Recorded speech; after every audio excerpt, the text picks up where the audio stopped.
नमस्ते।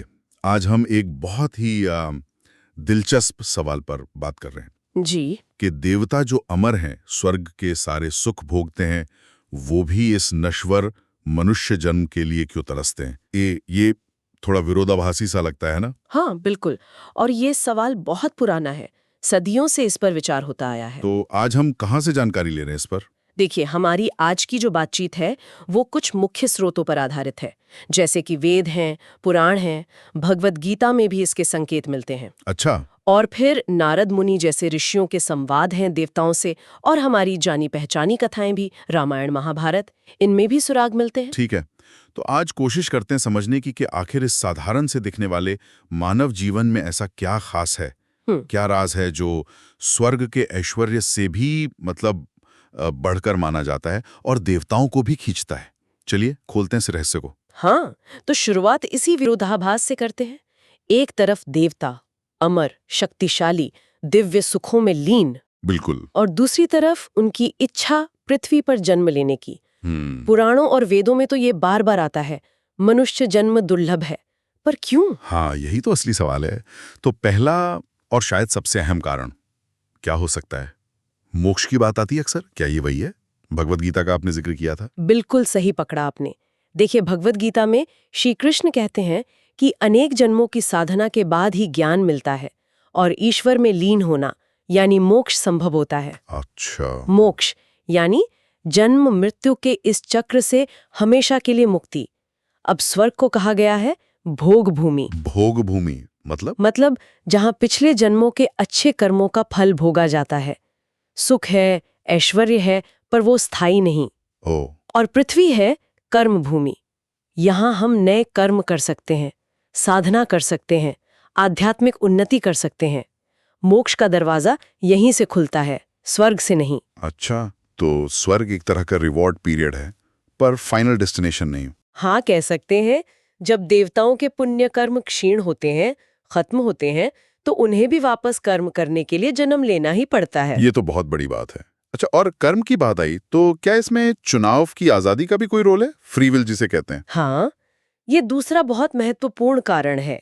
मनुष्य के पास चुनने की स्वतंत्रता है। कैसे? वो अच्छे कर्म करें या बुरे, साधना का रास्ता चुने या भोग विलास का, ये चुनाव उसके हाथ में है। देवताओं के कार्य और स्वभाव वो काफी हद तक उनकी प्रकृति से बंधे हुए हैं, निश्चित है। मतलब उनके पास ये ऑप्शन नहीं है? उस तरह का खुला विकल्प नहीं है जैसा मनुष्यों के पास है। ये जो चुनने की आजादी है, यही मनुष्य जीवन को बहुत खास बनाती है। सोचने वाली बात है। कहीं ऐसा तो नहीं कि स्वर्ग के अनंत सुख में थोड़ी एक रास्ता आ जाती हो जो उन्हें पृथ्वी के उतार चढ़ाव की तरफ खींचती हो? जैसे तीसरा कारण, तपस्या और त्याग। हाँ, ये भी एक पहलू है। पृथ्वी पर दुख है, कष्ट है, चुनौतियां हैं, अभाव है। ये सब मनुष्य को तपस्या के लिए प्रेरित करते हैं। तपस्या मतलब? अनुशासन, हाँ। खुद को साधना, अनुशासित करना, त्याग सीखना। ये अनुभव आत्मा को गहराई देते हैं, ईश्वर की ओर मोड़ते हैं। स्वर्ग के निरंतर सुख में शायद इस तरह के आत्म मंथन का, खुद को मांझने का अवसर कम मिलता है। हाँ, आराम में शायद हम अध्यात्म से दूर हो जाते हैं। बिल्कुल, जबकि चुनौतियां हमें गहरे अर्थ तलाशने पर मजबूर करती हैं। और इसी से शायद भक्ति की गहराई भी जुड़ती होगी। कहते हैं कि धरती पर जो भक्ति है वो ज्यादा सच्ची या तीव्र होती है। ऐसा माना जाता है जी। सोचिए ना, मीराबाई या सूरदास जैसे भक्त, उनकी भक्ति कहाँ पनपी? समाज के तानों, जीवन के कष्टों के बीच। सही बात है। उस भक्ति में एक अलग ही तीव्रता, एक अलग समर्पण दिखता है। कष्ट में ईश्वर की याद शायद ज्यादा गहराई से आती है। स्वर्ग के सुख में भक्ति शांत और सहज हो सकती है, पर पृथ्वी के संघर्षों से निकली भक्ति का बल कुछ और ही होता है। एक और कारण जो सुनने में थोड़ा अजीब लगता है, मृत्यु का बोध। देवता तो अमर हैं, वो क्यों इस नश्वर दुनिया में आना चाहेंगे जहां मृत्यु का डर है? क्योंकि शायद यही नश्वरता का ज्ञान जीवन को अनमोल बनाता है ना? जब पता हो कि समय सीमित है, तो हर पल की कीमत समझ आती है। हाँ, ये बात तो है। ये ज्ञान मनुष्य को साधना और अच्छे कर्मों के लिए जल्दी प्रेरित करता है। एक अर्जेंसी होती है। देवताओं का जीवन तो बहुत लंबा है, शायद उनमें वो तात्कालिकता नहीं होती। ये नश्वरता का एहसास शायद यही जीवन को कीमती बनाता है। वाह, ये जो सारे कारण हमने समझे, ये सिर्फ थियरी नहीं है, हमारी पौराणिक कथाओं में भी इसके उदाहरण हैं। हाँ बिल्कुल है। हम्म, रामायण को ही लीजिए, देवताओं ने वानर रूप में जन्म लिया। हाँ, हनुमान जी, सुग्रीव, वाली। जी, जैसे सूर्यदेव हनुमान बने, इंद्र वाली बने। क्यों? भगवान राम की सहायता करने के लिए। ये एक कर्म था जो उन्होंने चुना। अच्छा, और महाभारत में? महाभारत में पांडवों को देखिए, धर्मराज युधिष्ठिर बने, इंद्र अर्जुन बने। धर्म की स्थापना के लिए उन्होंने मानवीय संघर्ष चुना। ये दिखाता है कि देवताओं को भी कर्म करने के लिए मनुष्य रूप लेना पड़ता है। और गंगावतरण की कथा, वो भी तो यही है। सही कहा। देवी गंगा स्वर्ग में थीं, पर राजा भगीरथ के पूर्वजों को मोक्ष दिलाने के लिए एक विशेष कर्म करने के लिए उन्हें पृथ्वी पर आना पड़ा। वो काम स्वर्ग में संभव नहीं था। और भी कई कथाएं हैं, जैसे इंद्र का शिकारी बनना, चंद्र का कवि, वरुण का मछुआरा बनना। ये सब क्या दिखाते हैं कि देवता मानवीय अनुभवों को, भावनाओं की गहराई, जीवन के अर्थ, साहस, इन सबको महत्व देते थे। तो अगर हम संक्षेप में कहें तो मनुष्य जन्म देवताओं के लिए भी एक, कह सकते हैं, सुनहरा अवसर है। बिल्कुल। ये मोक्ष प्राप्ति का एकमात्र रास्ता है, कर्म करने और चुनने की पूरी स्वतंत्रता देता है। जी हाँ। तपस्या और त्याग से आत्मिक विकास का मौका देता है, गहरी भक्ति का अनुभव कराता है। और जीवन के असली मतलब को मृत्यु के बोध के साथ समझने का अवसर देता है। ये चीजें स्वर्ग के स्थायी सुखों में नहीं मिलती। हाँ, मनुष्य योनि कर्म करने और फिर उसके फल से भी ऊपर उठकर मुक्ति पाने का एक अनोखा मंच है। एकदम सही। तो ये जानकर कि देवता भी इस मानव जीवन के अवसर के लिए तरसते हैं, ये हमें सोचने पर मजबूर करता है कि हम अपने इस जीवन की वास्तविक क्षमता को कितना पहचानते हैं। इस अनमोल अवसर को हम कैसे सार्थक बना सकते हैं? ये सवाल शायद हम सबके मन में कुछ देर गूंजे। नमस्ते। आज हम एक बहुत ही दिलचस्प सवाल पर बात कर रहे हैं जी, कि देवता जो अमर हैं, स्वर्ग के सारे सुख भोगते हैं, वो भी इस नश्वर मनुष्य जन्म के लिए क्यों तरसते हैं? ये थोड़ा विरोधाभासी सा लगता है ना? हाँ बिल्कुल। और ये सवाल बहुत पुराना है, सदियों से इस पर विचार होता आया है। तो आज हम कहाँ से जानकारी ले रहे हैं इस पर? देखिए, हमारी आज की जो बातचीत है वो कुछ मुख्य स्रोतों पर आधारित है, जैसे कि वेद हैं, पुराण हैं, भगवद गीता में भी इसके संकेत मिलते हैं। अच्छा। और फिर नारद मुनि जैसे ऋषियों के संवाद हैं देवताओं से, और हमारी जानी पहचानी कथाएं भी, रामायण महाभारत, इनमें भी सुराग मिलते हैं। ठीक है, तो आज कोशिश करते हैं समझने की कि आखिर इस साधारण से दिखने वाले मानव जीवन में ऐसा क्या खास है, क्या राज है जो स्वर्ग के ऐश्वर्य से भी बढ़कर माना जाता है और देवताओं को भी खींचता है। चलिए खोलते हैं इस रहस्य को। हाँ, तो शुरुआत इसी विरोधाभास से करते हैं। एक तरफ देवता, अमर, शक्तिशाली, दिव्य सुखों में लीन, बिल्कुल, और दूसरी तरफ उनकी इच्छा पृथ्वी पर जन्म लेने की। पुराणों और वेदों में तो ये बार बार आता है, मनुष्य जन्म दुर्लभ है, पर क्यों? हाँ, यही तो असली सवाल है। तो पहला और शायद सबसे अहम कारण क्या हो सकता है? मोक्ष की बात आती है अक्सर, क्या ये वही है? भगवद गीता का आपने जिक्र किया था। बिल्कुल सही पकड़ा आपने।